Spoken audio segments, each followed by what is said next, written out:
Пресврт во земјоделскиот комбинат Пелагонија. Извршителите кои ја блокираа сметката на комбинатот поради долг од околу 37 милиони евра, сега чекаат сигнал од банките да ја деблокираат.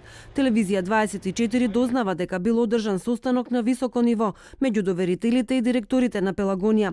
Првите луѓе на банките кои дале кредити на комбинатот сега се договориле да ја одложат наплатата на долговите на одредено време, да ја остават компанијата да работи под строг мониторинг, за да може таа да остварува профит и да ги враќа кредитите.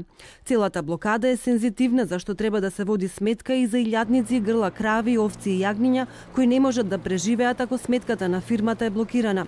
Од Пелагонија ја потврдуваат веста за договорот со доверителите. Во финансискиот извештај што групацијата ЗК Пелагонија го доставила до македонската берза, стои дека најголемиот кредит во висина од 10 милиони евра е земен од Стопанска банка Скопје. Од НЛБ кредитот е 8,3 милиони евра, Стопанска банка Битола 3,2 милиони евра, комерцијална 1,5 милион. Кредит има и од Орка Холдинг во висина од 3,4 милиони евра.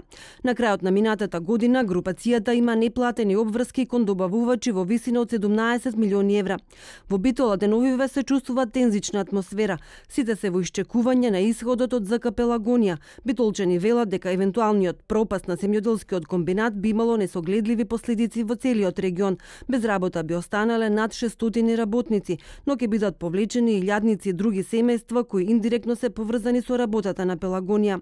На крајот на 2017 година комбинатот имал над 3000 крави, 1300 овци и 60.000 килограми риба, а продале над 700 телиња и уште толку јагниња. Пелагонија од државата користи над 17.000 хектари земјоделско земјиште. Со години добива најмногу пари за државни субвенции за земјоделско и сточарско производство. Податоците од македонската берза покажуваат дека ЗК Пелагонија 2017 година ја завршила со добивка од 1,5 милион евра. ЗК Пелагонија од џин во македонскиот агробизнис сега е дел од фирмите опфатени со истрагата за случајот Империја. Двајца членови од бордот на директори завршија во притвор, Зорица Арсовска и Цветан Панделевски. За кредитите од банките под залог и хипотеки комбинатот ги има ставено имотот и опремата, механизацијата, силосите па дури и говедата.